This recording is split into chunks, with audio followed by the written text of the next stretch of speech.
만해진 마음들을 하나님께로 모아서 주님의 음성을 듣는 이 시간이 되었으면 좋겠습니다. 성령의 임재를 구하면서 찬송하겠습니다.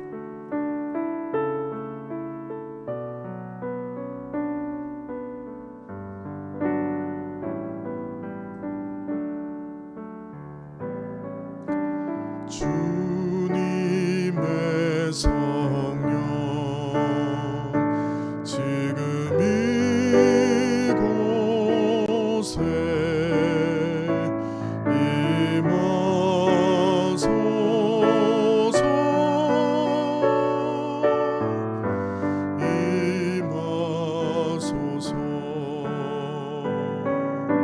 주님의 성령 지금 이곳에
임하소서.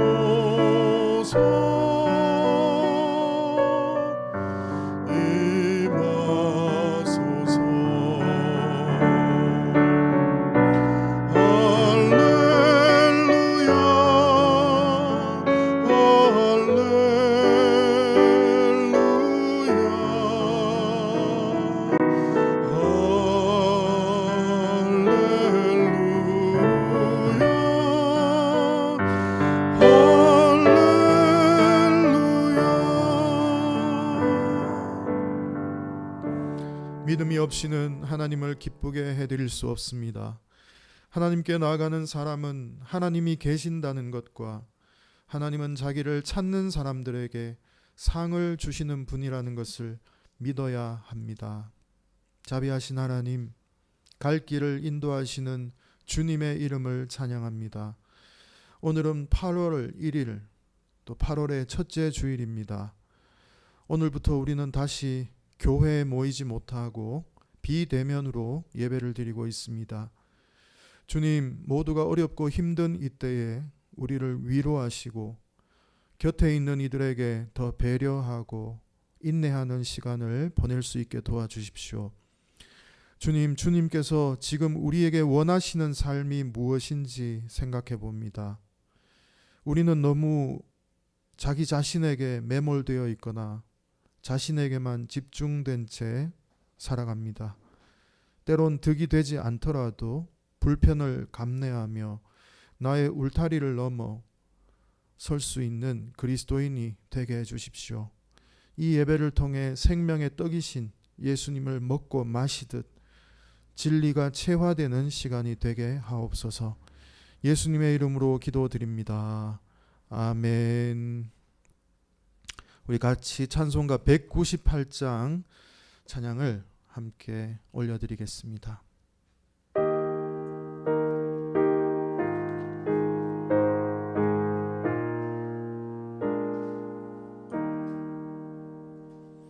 주 예수의 변소 떡을 떼사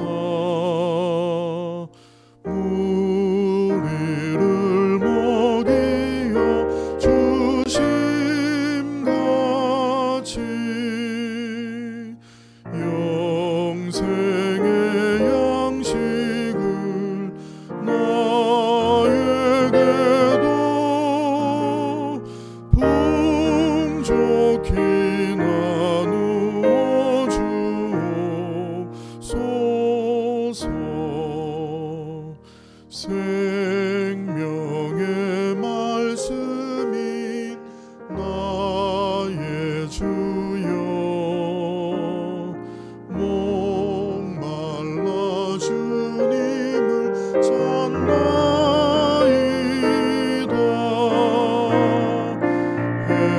해변서 무리를 먹임같이 갈급한 내 심령 채우소서. 내 주여 진리의 말씀으로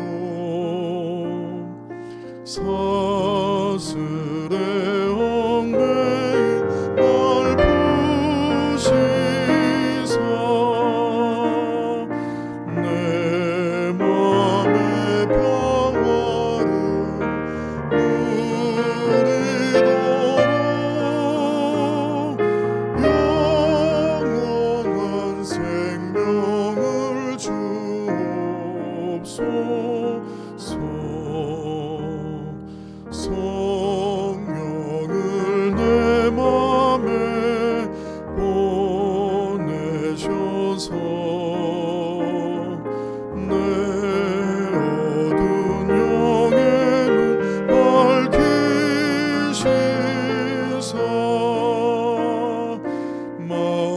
말씀에 감추인 참 진리를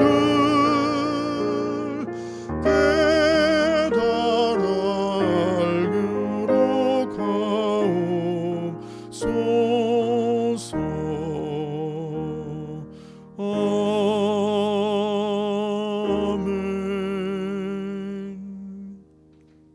아멘. 아멘. 우리 공동 기도를 드리는 시간입니다. 주보를 보시고요. 공동 기도를 다 같이 읽으면서 기도를 드리겠습니다. 오늘 공동 기도는 제19차 미얀마 민주주의와 인권 회복을 위한 공동 기도입니다. 같이 드리겠습니다.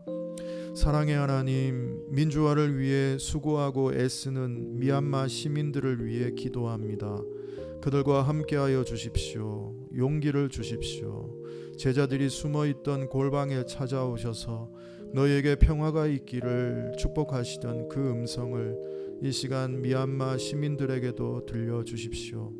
공의의 하나님, 미얀마 시민들은 크고 놀라운 일을 꿈꾸지 않습니다. 다만 소박한 일상의 기쁨과 행복을 회복하고 싶을 뿐입니다. 넘어지는 사람은 붙들어 주시고 짓눌린 사람은 일으켜 세우시는 주님께서 눈물의 골짜기를 걷고 있는 미얀마인들과 평화의 일꾼들을 다정한 팔로 안아 주십시오. 자비로우신 하나님, 한반도에 사는 우리도 평화 없는 세상에 사느라 지쳤습니다. 끝도 없이 밀려오는 일들을 처리하느라 형제 자매의 신음소리에 귀를 기울이지 못했습니다. 삶이 아무리 힘겨워도 선물로 주신 값진 생명을 꼭 끌어안게 해 주십시오. 우리의 현실은 악몽처럼 흉하지만 주님의 은총 안에 살기에 절망의 땅에서도 희망을 노래하게 해 주십시오. 다 함께 잠시 침묵으로 기도하겠습니다.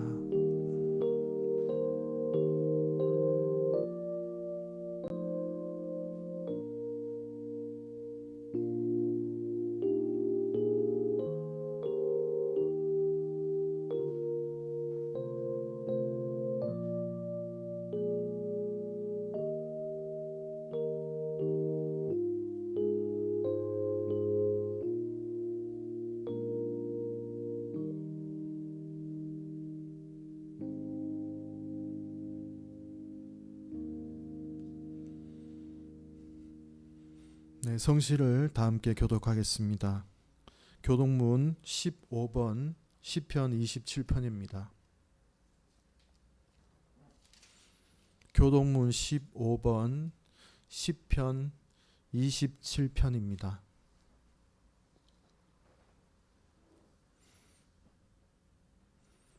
여호와는 나의 빛이요 나의 구원이시니 내가 누구를 두려워하리요.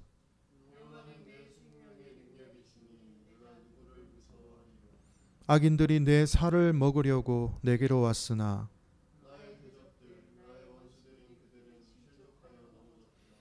군대가 나를 대적하여 진칠지라도 내 마음이 두렵지 아니하며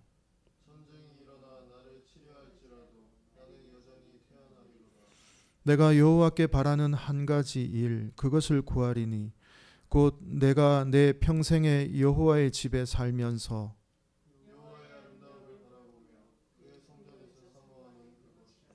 여호와께서 환난 날에 나를 그의 초막 속에 비밀히 지키시고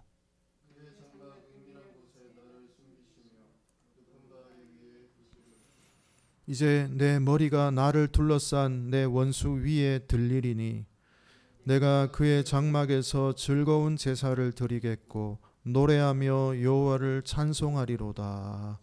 아멘. 네, 주보에 있는 생명의 양식 우리 가사를 보시면서 함께 찬양하겠습니다.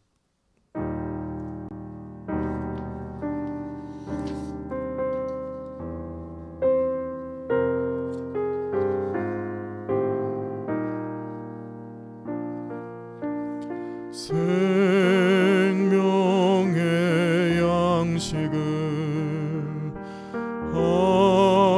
하늘의 만나를 마음이 빈 자에게 내리워 주소서. 낮고 천한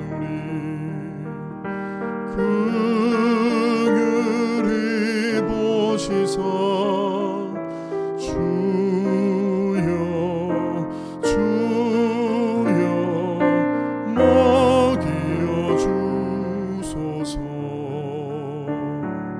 주여 주여 먹여 주소서.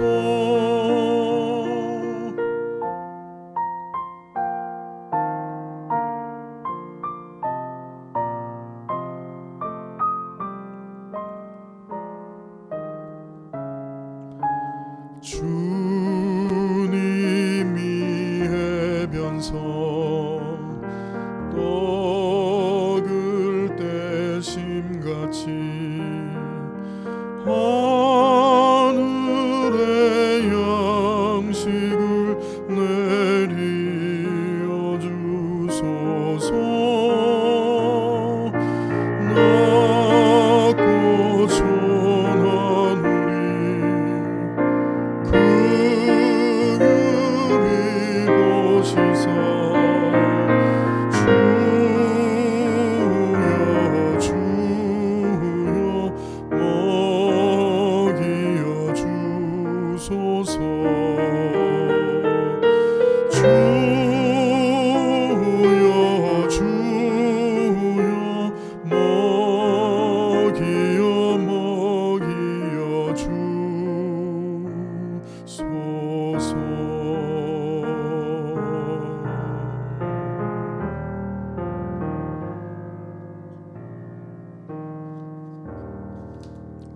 아멘. 우리에게도 이 시간 생명의 양식을 주시기를 소망합니다. 오늘 우리에게 주신 하나님의 말씀은 요한복음 6장 22절에서 35절까지 말씀입니다. 요한복음 6장 22절에서 35절 말씀입니다.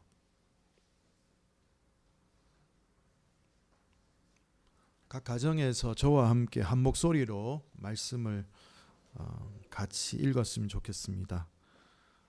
함께 합독하겠습니다. 22절부터 함께 읽겠습니다. 이튿날 바다 건너편에 서 있던 무리가 배 한 척 외에 다른 배가 거기 없는 것과 또 어제 예수께서 제자들과 함께 그 배에 오르지 아니하시고 제자들만 가는 것을 보았더니 그러나 디베리아에서 배들이 주께서 축사하신 후 여럿이 떡 먹던 그곳에 가까이 왔더라. 무리가 거기에 예수도 안 계시고 제자들도 없음을 보고 곧 배들을 타고 예수를 찾으러 가버나움으로 가서 바다 건너편에서 만나 랍비여 언제 여기 오셨나이까 하니 예수께서 대답하여 이르시되 내가 진실로 진실로 너희에게 이르노니 너희가 나를 찾는 것은 표적을 본 까닭이 아니요 떡을 먹고 배부른 까닭이로다. 썩을 양식을 위하여 일하지 말고 영생하도록 있는 양식을 위하여 하라. 이 양식은 인자가 너희에게 주리니 인자는 아버지 하나님께서 인치신 자니라. 그들이 묻되 우리가 어떻게 하여야 하나님의 일을 하오리이까? 예수께서 대답하여 이르시되 하나님께서 보내신 일을 믿는 것이 하나님의 일이니라 하시니 그들이 묻고 그러면 우리가 보고 당신을 믿도록 행하시는 표적이 무엇이니까? 하시는 일이 무엇이니까? 기록된 바 하늘에서 그들에게 떡을 주어 먹게 하였다 함과 같이 우리 조상들은 광야에서 만나를 먹었나이다. 예수께서 이르시되 내가 진실로 진실로 너에게 이르노니 모세가 너희에게 하늘로부터 떡을 준 것이 아니라 내 아버지께서 너희에게 하늘로부터 참떡을 주시나니 하나님의 떡은 하늘에서 내려 세상에 생명을 주는 것이니라. 그들이 이르되 주여 이 떡을 항상 우리에게 주소서. 예수께서 이르시되 나는 생명의 떡이니 내게 오는 자는 결코 줄이지 아니할 터이요 나를 믿는 자는 영원히 목마르지 아니하리라. 아멘.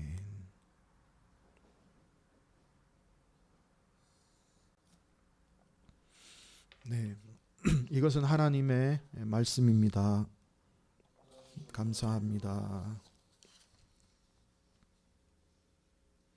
네, 오늘은 진리를 먹고 마시다라고 하는 제목으로 하나님의 말씀을 나누겠습니다. 지난 주일에 우리는 예수님의 대표적인 기적 이야기 오병이어로 5천 명을 먹이신 사건과 호수 위를 걸으시는 예수님을 보았습니다. 오늘 말씀은 오병이어 사건의 연장선에서 또 말씀이 이어지고 있습니다. 그래서 이적에 대해서 잠깐 정리를 하고 넘어갔으면 좋겠습니다. 우리는 예수님의 이적을 어떻게 이해해야 할까요? 깊이 들어가면 시간이 너무 많이 걸리니까 큰 몇 가지만 언급을 하려고 합니다. 현대를 살아가는 우리는 과학적이고 또 합리적인 세계관이라는 공기 속에서 살아가고 있습니다.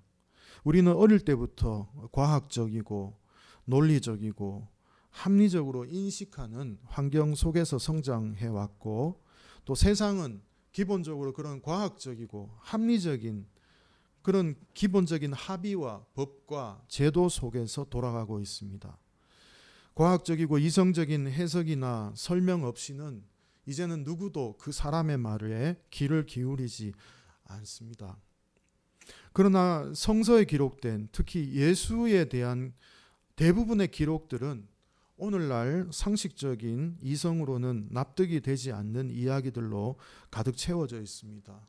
안전뱅이를 일으켜 세운다든지 혈루병을 12년 동안 앓는 여인의 피를 멈추게 하였다든지 신들린 자에게서 마귀를 쫓아내는 이야기, 또 시각장애인의 눈을 뜨게 해주는 이야기, 5개의 떡과 마른 물고기 2마리로 5천 명을 배불리 먹였던 이야기, 또 호수의 수면을 육지와 같이 태연하게 걸어다니는 모습, 심지어 무덤에서 3일이나 지난 썩은 송장을 멀쩡히 무덤에서 살아서 걸어 나오게 하는 그런 이야기들이 그것입니다. 이뿐만 아니라 예수님은 자신의 죽음과 부활을 정확하게 예언을 하고 죽은 후에 3일 만에 부활해서 제자들에게 그 몸을 자신을 보여주시고 또 40일 동안 그들과 함께 계시다가 재림을 약속하신 후에 하늘로 승천을 합니다. 어떻습니까? 너무나 드라마틱한 예수님의 일생은 시작부터 끝까지 신화적이고 탄생부터 부활까지 대부분 일반적인 우리의 상식이나 이성적으로 또 그런 인과관계를 뛰어넘는 지구상의 어떤 사건으로 기록하고 있습니다. 대부분 교회는 이것을 사실로 그렇게 이야기를 합니다. 이런 성서의 신화적인 내용들을 멋지게 해석해낼 수는 있습니다. 오늘날 현대적인 문학적 기법 또 해석의 방법들이 많기 때문에 충분히 이런 것들을 해석해낼 수가 있습니다. 합리적인 해석을 통해서 얼마든지 멋지게 한 편의 드라마로 이야기해낼 수 있습니다. 또한 한편에서는 또 신학적인 작업을 통해서 이런 신화적인 요소들을 제거해가면서 그 속에서 어떤 신화의 요소를 다 제거한 후에 교훈을 찾아내려고 하는 사람들도 있습니다. 그러나 그렇게 문학적인 기법을 사용해서 또 신학적인 해석 방법으로 신화적 기법들을 다 제거하면서 멋지게 진리를 도출해낼 수는 있지만, 그러나 그것은 기독교가 원래 성서가 이야기하려고 했던 메시지를 상실해버리는 모순에 빠지게 됩니다. 성서의 원형이 사라지게 되는 것이죠. 기독교는 초월적이고 신화적인 이야기들을 오늘 우리의 신앙과 신념의 체계로 받아들이는 순간부터 출발하게 되어 있습니다. 예수가 개입된 이적 사건들과 예수의 십자가의 죽음과 부활을 모두 신화적인 해석으로 제거해 버린다면 기독교는 더 이상 기독교가 될 수 없는 것입니다. 그래서 저는 또 여러분과 저는 바로 이 부분에서 고민에 빠지게 되는 것입니다. 일단 결과적으로 기독교는 반드시 성서의 말씀의 진실성을 믿어야 합니다. 성서의 말씀의 진정성을 있는 그대로 수용하면서 시작을 해야 합니다. 인간의 구원은 오직 성서의 말씀으로 온다는 사실을 인정하는 데에서 우리의 믿음이 시작되는 것입니다. 여러분 잘 기억하십시오. 인간의 구원은 교회가 내놓는 해석을 통해서 또 교회를 통해서 오는 것이 아니라 오직 하나님의 말씀을 통해서만 우리에게 올 수 있다는 것입니다. 교회라는 제도의 틀 속에서 이루어지는 가르침과 또 성경에 대한 해석은 오랫동안 교리적 내부 논쟁과 때로는 정치적 선택이었고 또 승자의 논리로 만들어졌습니다. 기독교 초기에도 삼위일체 논쟁이 있었고 예수의 인성과 신성에 대한 논쟁들이 있었지만 모두가 다 승자의 논리로 정치적 선택으로 이루어진 부분도 굉장히 많았습니다. 초기 기독교가 313년에 로마의 공식적인 종교로 인정을 받고 392년에는 로마의 국교화가 되면서 고난받는 기독교 공동체는 이제 정치 권력화되었고 세속적 단체의 형태로 발전해 왔습니다. 중세 이후에 종교개혁도 이전의 교회를 반성하면서 시작되었지만 종교개혁조차도 교회 중심의 신학을 한계를 극복하지 못했습니다. 교회를 부정하는 것이 아니라 지금 우리가 보고 있는 지금 이 세상에 존재하는 교회의 제도는 바로 그런 과정을 통해 여기까지 오게 된 것입니다. 기독교가 인류의 역사 속에서 교회가 인류의 역사 속에서 끼친 씻을 수 없는 해악들, 인종차별과 무모한 전쟁과 타 종교에 대한 증오와 혐오들을 생각한다면 우리가 얼마나 성경의 복음과 하나님 나라의 정신, 예수의 정신으로부터 멀어져 왔는지를 알 수가 있습니다. 과연 우리는 그 정신을 이 시대에 복원할 수 있을까요? 오직 성서 속에 그 길이 있습니다. 성서의 참된 가르침만이 우리를 구원의 길로 인도할 것입니다. 그렇다면 성서에 기록된 예수의 이적에 대한 세계관을 우리는 어떻게 이해해야 할까요? 예수님 자신은 기적을 어떻게 이해했을까요? 먼저 예수님은 자신이 기적을 행한다는 것을 단 한 번도 자랑하거나 사람들 앞에 뽐내거나 그것을 행하면서 신나해 하지 않았습니다. 마술사들이 그것을 연습해서 극적으로 보이려고 하는 그런 형태를 예수님은 전혀 보이지 않았습니다. 오히려 예수님은 마태복음 16장 4절에서 이렇게 말씀하십니다. 악하고 음란한 세대가 표징을 요구하지만 이 시대는 요나의 표징밖에는 아무 표징도 받지 못할 것이다. 그리고 나서 예수께서는 그들을 남겨두고 떠나가셨다. 한마디로 예수님은 이 시대에 나는 기적을 보여주지 않겠다라고 그렇게 선언하십니다. 예수님은 기적을 행하려고 자주 그것을 보여주려고 했던 분이 결코 아니셨습니다.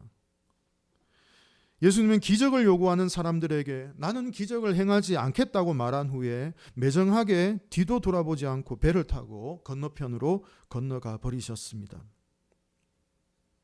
예수님의 기적은 그러면 어떤 것일까요? 그 특징을 한번 6가지 정도로 여러분들과 함께 나누어 보려고 합니다. 이걸 간단하게 정리를 하고 오늘 말씀에 대해서 또 간단하게 제가 말씀을 전하겠습니다. 예수님의 이적의 특징 첫 번째는 예수님은 아주 자주 많은 경우 기적을 행하지 않으셨습니다. 오해하지 마시길 바랍니다. 역사적 실존 인물로서의 개인으로서의 예수의 측면에서 말씀드리는 것입니다. 여러분 성경의 내용을 한번 생각해 보십시오. 예수님은 12년 동안 혈루병을 앓던 여인이 자신의 옷자락을 잡은 후에 치유의 능력이 그녀에게 간 것을 깨닫고 여인에게 그렇게 이야기합니다. 너의 믿음이 너를 구원하였다. 그렇게 선언합니다. 너의 구원의 주체는 너의 믿음이며 너 자신이라는 것을 전달하고 있습니다. 내가 기적을 일으킨 것이 아니라고 설명하고 있는 것입니다. 개인의 믿음, 이 여인의 믿음과 예수님 사이에 하나님의 행하심이 드러났을 뿐입니다. 하나님의 행하심, 하나님이 드러나시는 거예요. 예수님의 기적 행함에서 하나님을 보지 않고 예수라는 개인을 보게 된다면 성서의 가르침에서 이탈하게 되는 것이다. 예수는 자주 기적을 행하지 않았다. 우리가 기적처럼 보이는 것도 예수님이 행하신 기적이 아니다라고 하는 것을 기억하시길 바랍니다. 두 번째는 예수님의 이적은 대부분 믿음이라는 동기와 결부가 되었을 때 나타납니다. 예수는 믿음을 불러일으킬 때 기적을 행하셨습니다. 믿음을 불러일으킬 수 없는 상황에서는 기적이 일어나지 않았습니다. 고향이나 또 바리새인들, 예수를 시험하려는 자에게는 기적이 일어나지 않았습니다. 믿음이라는 것은 마음이 가난한 사람, 마음이 비어있는 사람, 마음이 열려있는 자들에게만 가능한 일입니다. 따라서 마음을 완악하게 닫아버린 사람이나 예수를 시험하기 위해 기적을 요구할 때 예수는 너희에게 보여줄 기적은 없다라고 단호하게 말씀하셨습니다. 세 번째, 기적은 보편적이고 일관된 상황을 상정하지 않습니다. 어떤 사람이 성경을 읽다가 암이 나았다고 생각합시다. 그러면 모든 사람들이 성경을 읽으면 다 암이 났습니까? 어떤 사람이 새벽 기도 작정 40일을 마치는 날 사업이 대박이 났다고 합시다. 그러면 그 사람을 따라서 나도 40일 동안 새벽 기도를 하면 마지막 날에 나도 그 사람처럼 내가 하는 일이 대박이 날까요? 그렇게 자연의 질서를 초월해야만 하나님의 존재가 증명된다면 세상은 무질서 그 자체일 것입니다. 기적은 어떤 일관된 질서나 탐구의 대상이 아닙니다. 한 번의 기적, 단 하나의 기적은 그 자체가 하나님 활동이고 하나님의 자유로운 방식 속에서 나타납니다. 그렇다고 우리가 하나님의 기적에 대한 믿음을 저버리라는 말은 아닙니다. 오히려 여러분, 역설적으로 기적에 대한 믿음은 우리가 우리의 아집을 비우거나 포기하는 믿음과 연결되게 됩니다. 우리의 욕망을 내려놓을 때 내려놓게 됩니다. 왜냐하면 기적은 하나님의 뜻 안에서 하나님 스스로 하시는 일이기 때문에 기적에 대한 믿음이 오히려 우리의 고집을 내려놓게 된다는 것입니다. 네 번째, 예수의 기적은 예수님이 하나님의 아들이심을 깨닫게 하고 또 그 기적 속에서 하나님 나라가 지금 도래하고 있다는 것을 상징적으로 보여주는 사건이 됩니다. 단 한 번이라도 그 이적을 통해서 우리가 이것이 하나님 나라구나 라는 경험, 즉 미래에 도래할 하나님 나라를 지금 선취라고 합니다. 선취, 신학적 용어로. 그것을 선취하는 경험을 하는데요. 기적은 바로 하나님의 나라를 선취하는 경험을 하게 하는 것이지 그 기적 자체가 모든 것이다 라고 한다면 그 기적에 묶여 버리고 마는 것입니다. 그 기적 속에서 하나님 나라를 발견하게 되는 것, 그것이 더 중요하다는 것입니다. 다섯 번째, 예수님께서 행한 기적은 초월적 사건을 과시하는 형태가 아니라 오히려 굉장히 일상적인 삶의 문제와 관련되어 있습니다. 병고침이라든지 나누어 먹는 방식이라든지 이런 형태로 나타난다는 것입니다. 아주 대단한 그런 초월적 사건의 형태로 나타나지 않는다는 것입니다. 예수님의 기적은 그저 우리가 실존적으로 살아가는 그 실존의 문제에 개입하셔서 우리를 고쳐주시기도 하고 또 나누어 주시기도 하는 바로 그런 모습으로 성경에 나타났다는 것입니다. 마지막으로 여섯 번째, 예수님의 기적 행함은 어떤 종교 의식을 전제로 하지 않았다는 것입니다.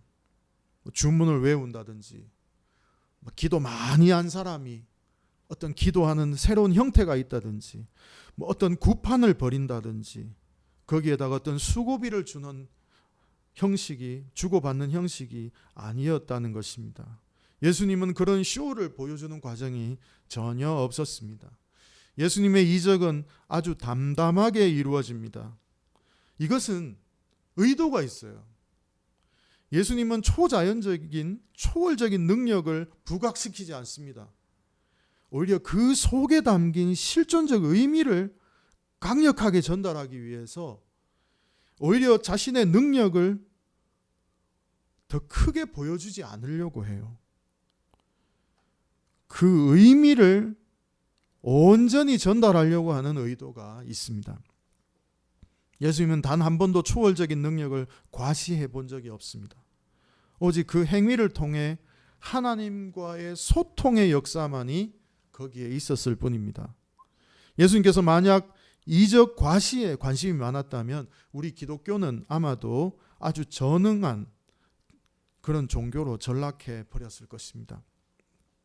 이 여섯 가지 성서가 말하는 예수의 이적의 여섯 가지 관점의 의미를 잘 상기하시면서 말씀을 대하시기를 바랍니다. 그 연장선에서 오늘 본문의 말씀이 나오는데요. 오늘 본문의 가르침을 이해했으면 좋겠습니다.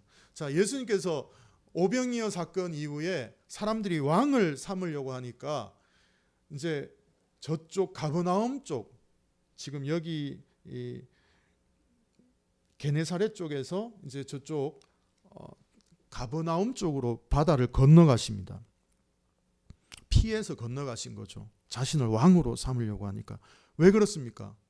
자신의 필요 때문에 따라오는 그 군중의 그걸 알았기 때문에 예수님은 피하셔서 다른 곳으로 이동하신 것이죠. 디비랴 쪽에서 이제 저쪽 건너편에서 예수를 만나러 온 사람들이 말을 합니다. 오늘 26절, 27절 말씀을 여러분 성경이 있으시면 한번 읽어보시길 바랍니다. 26절, 27절 같이 읽겠습니다.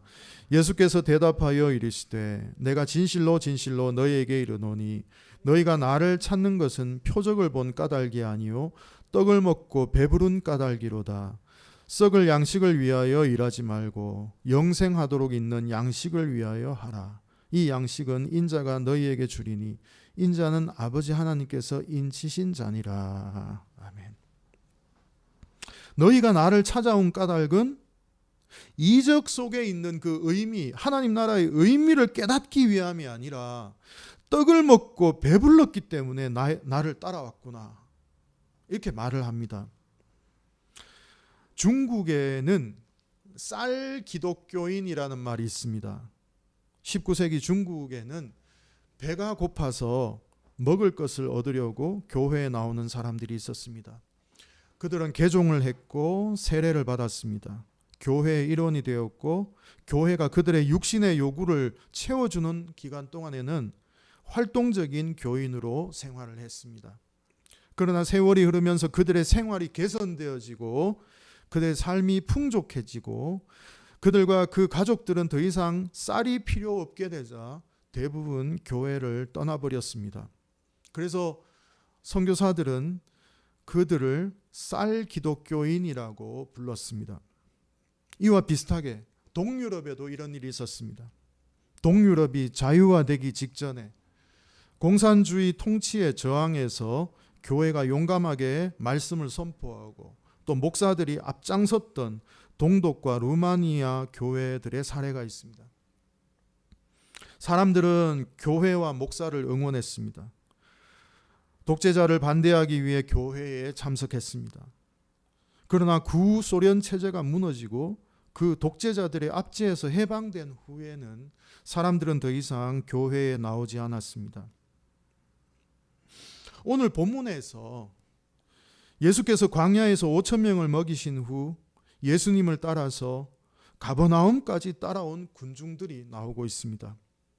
그들은 자신의 이익을 추구하기 위한 수단으로 예수를 따라다닙니다. 지난주에 본문에 보면 실제로 가버나움까지 예수를 따라온 사람들은 오병이어 사건을 보고 예수를 왕으로 만들려고 했습니다. 예수는 그들을 피해서 가버나움으로 건너온 것입니다. 그들에게는 예수가 배불리 먹여주었던 경험, 그것이 목적이 되었기 때문입니다. 그러나 예수님은 그들에게 말씀하십니다. 썩어질 양식을 얻으려고 일하지 말고 영원한 생명으로 인도할 하나님의 일을 하라고 말씀을 하십니다. 예수님의 가르침을 들은 사람들은 여전히 그들 자신의 욕망을 충족시키는 경험에 관심을 기울이고 있습니다. 그래서 예수님을 찾아와서 또 다른 표징을 보여달라고 오늘도 요구하고 있습니다. 그들은 예수에게 와서 그렇게 말합니다. 옛날 우리 조상 모세가 광야에서 하늘에서 내려진 만나를 먹여주었다고 말하면서 당신은 지금 오늘 우리에게 무슨 표적을 보여줄 수 있냐고 그렇게 말을 합니다. 30절과 31절 여러분 성경을 한번 읽어보겠습니다. 30절 31절 같이 예수님이 무슨 말씀하신지 읽어보겠습니다. 그들이 무슨 말을 하는지 읽어보겠습니다. 시작. 그들이 묻되 그러면 우리가 보고 당신을 믿도록 행하시는 표적이 무엇이니까 하시는 일이 무엇이니까 기록된 바 하늘에서 그들에게 떡을 주어 먹게 하였다 함과 같이 우리 조상들은 광야에서 만나를 먹었나이다. 예수는 그들에게 모세가 하늘에서 내린 만나를 먹여준 것은 그 빵은 모세가 준 것이 아니다. 그날 먹었던 그 빵은 그 배고픔을 채워줬던 그 빵은 하나님이 주신 것이었다라고 그렇게 말을 합니다. 모세가 준 게 아니야. 하나님이 준 거야 라고 그렇게 말합니다. 바로 그 하나님이 지금 너희들에게 영원히 그 만족시켜 줄 하늘로부터 온 빵을 보내주셨는데 바로 예수 자신이 하늘로부터 보내진 생명의 빵이라고 그렇게 말을 합니다. 여러분, 우리는 자주 잊어버립니다. 가난하고 억압받는 사람들을 위한 정치적인 참여를 위해서, 또 대한민국 복음화라는 아주 거창한 표를 위해서, 어떤 사람은 행복하고 아름다운 가정을 만들기 위해서, 어떤 특정한 분야에 선교하기 위해서, 어떤 사람은 아프리카나 동남아시아에 선교 여행을 가기 위해서 사람들을 신앙 공동체로 초대하고 모집을 합니다.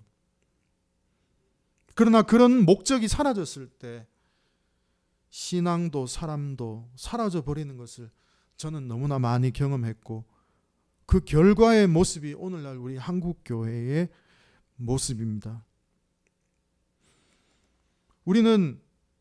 우리 그리스도인들은 하나님의 증인, 예수의 증인이라기보다 좋은 장사꾼이었습니다. 우리는 하나님 나라와 예수의 복음을 나누어 주기보다 사람들이 당장 지금 필요로 하는 문화와 물질을 공급해 주기에 바빴습니다. 그것이 생명의 빵이라고 말해왔습니다. 그러나 오늘 복음서는 예수가 생명의 빵이고 그에게 오는 자가 결코 줄이지 않고 결코 목마르지 않을 것이라고 우리에게 말해줍니다.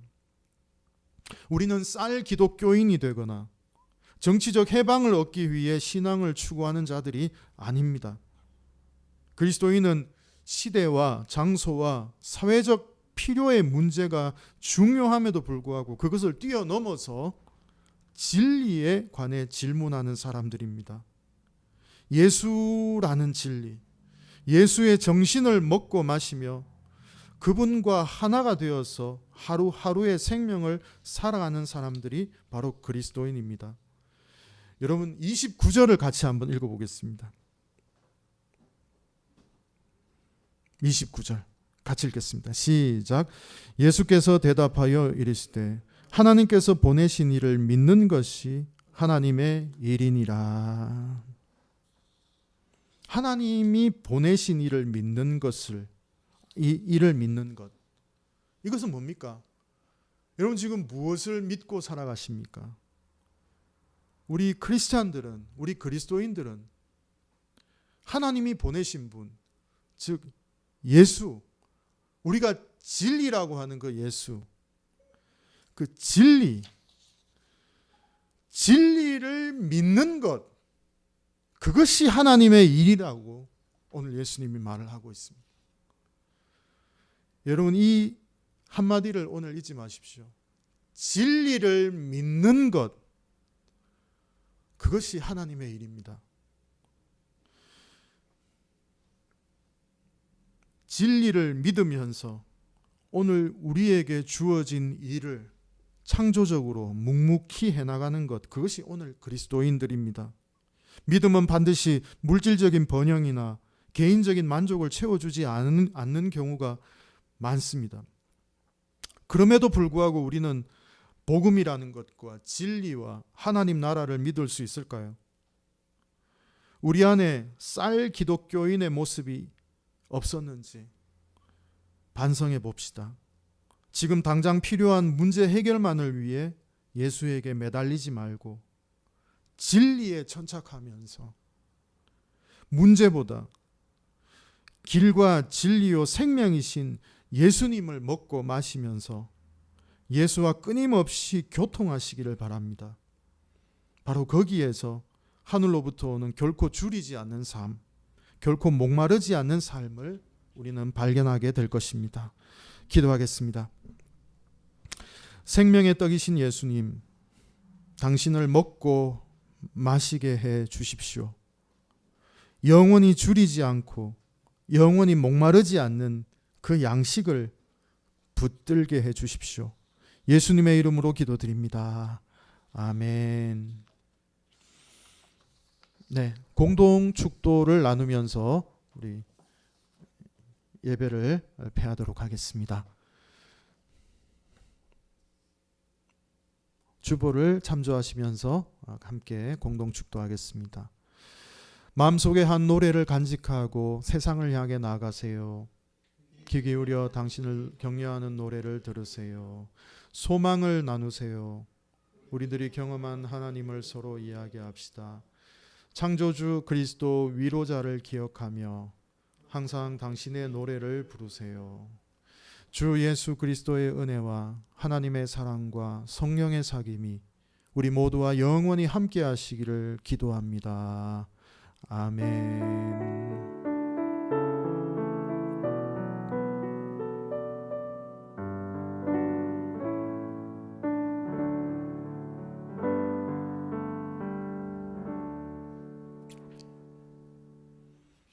네, 이상으로 예배를 마치고요. 교회 소식을 잠깐 전하도록 하겠습니다.